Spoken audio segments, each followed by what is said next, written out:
해치페데라 앵조스타가 이거야말로 정말 식초보분들도 정말 쉽게 기를 수 있는 식물인데요. 위로 이렇게 줄기가 자라게 돼요. 그래서 굉장히 지지대를 해주지 않고서도 아주 예쁘게 위로 자라는 별 모양의 잎을 보실 수 있고요. 이렇게 반짝반짝하는 빛이 너무 예쁘죠. 진짜 저는 얘 진짜 좋아하거든요. 그래서 해치페데라 하나씩 이렇게 요 선반에 하나씩 끼워 두시면은 다른 식물들과도 아주 조화롭고 키우기도 아주 쉬운 식물이니까 해치페데라 앵조스타 없으시면은 하나씩 들여보시면 좋겠습니다. 저랑 같이 키워요. 민트는 비료를 그렇게 많이 챙겨주시지 않아도 아주 성장세가 빠른 식물이기 때문에 굳이 비료 챙겨주시지 않으셔도 되고요. 성장세가 약간 느려졌다라고 생각하신다면은 뿌리가 화분에 가득 찬 것일 수 있어요. 너무 빨리 자라는 식물이기 때문에 뿌리가 화분에 가득 차게 되면은 더 이상 성장하지 않게 되니까요. 분갈이 한번 조금 더 큰 화분에 해주시면은 또 마구마구 자라게 됩니다.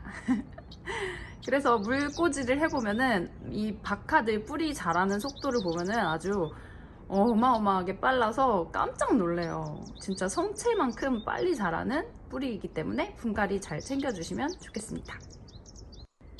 그리고 이 박하는 응애가 잘 생기는 식물이에요. 그래서 매일매일 이제 물을 안 주시더라도 이파리에 이제 거미줄 같은 응애가 생기지 않았는지 한 번씩 살펴봐 주시고요.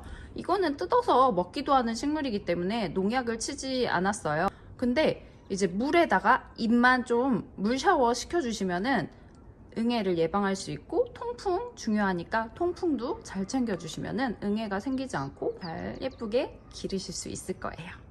저도 머리채 쥐어잡고 물 샤워 매일 시켰답니다. 그랬더니 이렇게 예쁜 이파리들이 엄청 많이 올라왔어요. 꽃 같죠? 꽃보다 더 예쁜 것 같아요. 진짜 예쁘다. 그리고 무늬박하 키우실 때 내 박하는 무늬 흰색 부분이 별로 없어요 라고 하시는 분들은 이 초록 부분은 잘라주세요.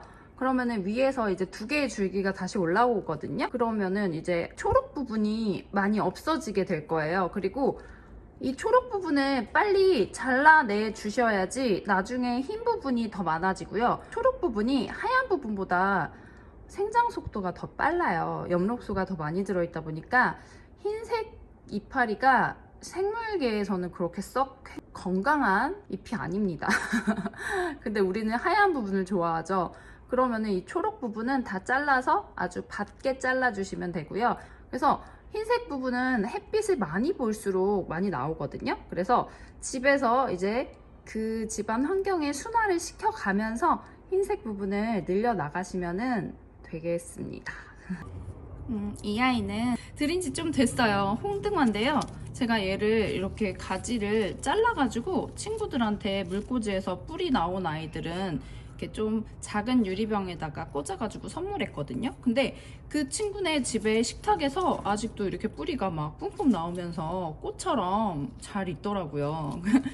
식물 잘 기르지 못하는 분들은 수경재배만큼 쉬운 게 없잖아요. 그래서 잘 못 기르는 분한테 제가 식물을 선물할 때는 수경재배 이 병까지 같이 세트로 선물할 때가 많아요. 그러니까 이거는 홍등화가 이렇게 막 빨리 자라는 편은 아니거든요. 얘도 그렇게 잘라주고 나서 이렇게 새로 나오기까지는 시간이 조금 걸렸어요. 여기 아랫부분 자른 거 보이시죠? 이렇게 하나 자르게 되면은 옆으로 겹가지가 두 개가 나와요. 그럼 이제 조금 더 풍성해지는데 제가 조금 햇빛이 없는 곳에서 길렀더니 이렇게 웃자랐지만 키가 엄청 커요. 웃자랐지만 그래도 아주 귀엽게 아주 순둥순둥하게 잘 자라는 편이에요. 잎이 조금 마른 부분은 제가 잘라주기도 했거든요. 근데 그렇게 많이 마르는 편은 아니고요. 햇빛만 잘 챙겨주시고 얘는 물을 막 그렇게 좋아하는 편은 아닌 것 같아요. 저도 얘가 물이 아주 바짝 말랐을 때 주고는 하거든요. 그래서 제가 얘를 이렇게 느리게 길렀는지는 모르겠지만 토분에다가 키우시면은 아마 절대 죽이지 않는 식물이 되지 않을까 싶어요. 물만 잘 챙겨주시면 됩니다. 아주 바짝 말랐을 때 주셔도 죽지는 않는 것 같아요. 근데 또 그 물 주는 주기에 대해서는 아마 환경마다 다르기 때문에 제가 바로 며칠에 한 번씩 물 주세요 이렇게 얘기 드리는 것도 조금 애매한 것 같고요. 저는 흙이 위특이 한 2, 3cm 말랐을 때 주고는 합니다. 근데 요즘에 제가 아직까지 아침 저녁으로 좀 추워서 보일러를 트니까 물 주고 이틀, 3일 정도 되면은 위특이 바짝 마르더라고요. 여러분 댁은 어떠실지 모르겠지만 그 정도 위특이 마르면은 물 챙겨주시면 좋겠습니다. 그리고 물 너무 조금 주시지 마시고요. 저면 관수로 충분히 물을 쭉 빨아들일 수 있을 정도로 주고 더 이상 안 먹을 때는 그거 이제 버리시면 좋거든요. 그래서 저면 관수로 주시면은 식물이 모자르지 않게 배고프지 않게 잘 자랄 수 있다는 거 알려드릴게요. 얘는 이렇게 위로 봤을 때는 약간 검붉은색인데요. 이렇게 햇빛 앞에서 아래에서 위로 보면은 되게 체리색이에요. 이런 색깔이 어떻게 식물한테 있는지 모르겠는데 이런 체리색도 있어가지고 제가 이 홍등화는 아주 사랑하는 식물 중에 하나입니다. 순둥하고 키우기 쉬워요. 그리고 얘는 스트로베리 스타 칼라디움 모종이에요. 아주 작은 잎이 나와 있죠.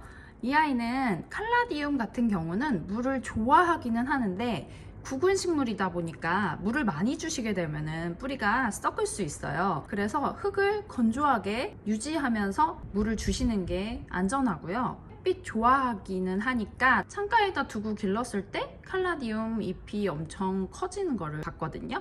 잎이 점점 커질 수 있는 아이니까 창가에 햇빛 잘 드는 VIP 존에 놓고 키우시면 안전합니다. 그리고 내년에도 예쁜 잎을 보시려고 하신다면 물 아껴서 주시고요. 그렇다고 또 물 너무 안 주시면 안 커요. 그 중간 지점을 잘 찾아야 되는데요.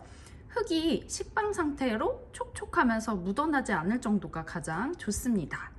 그거를 찾기가 참 어렵죠. 저희 집은 약간 건조해서 좀 자주 주는 편인데 물을 주고 마르지 않을 때는 선풍기를 틀어준다거나 서큘레이션이 있으시면 그걸로 돌려주시면 되고요. 선풍기랑 서큘레이션이랑 차이점은 저는 아직까지 잘 모르겠는데 선풍기도 아주 효과가 좋더라고요.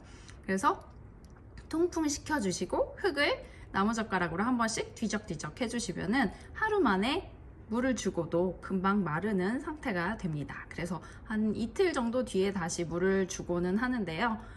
너무 바짝 말려도 죽지는 않은데 너무 바짝 말리면 또 아이가 크지 않고 말라 죽을 수 있으니까요. 아주 촉촉하지만 손에 묻지 않는 흙의 상태에 잘 유지해 주시면 됩니다. 잎이 굉장히 얇고 아주 연약한 식물이에요. 그래서 어려운 축에 속하는 식물이니까 이거는 중급 이상인 분들이 키우시면 좋겠습니다. 근데 제가 초보 때부터 칼라디움을 기르기 시작했었는데 그렇게 어렵지는 않았었던 것 같아요. 해가 잘 드는 곳이라면 문제 없습니다.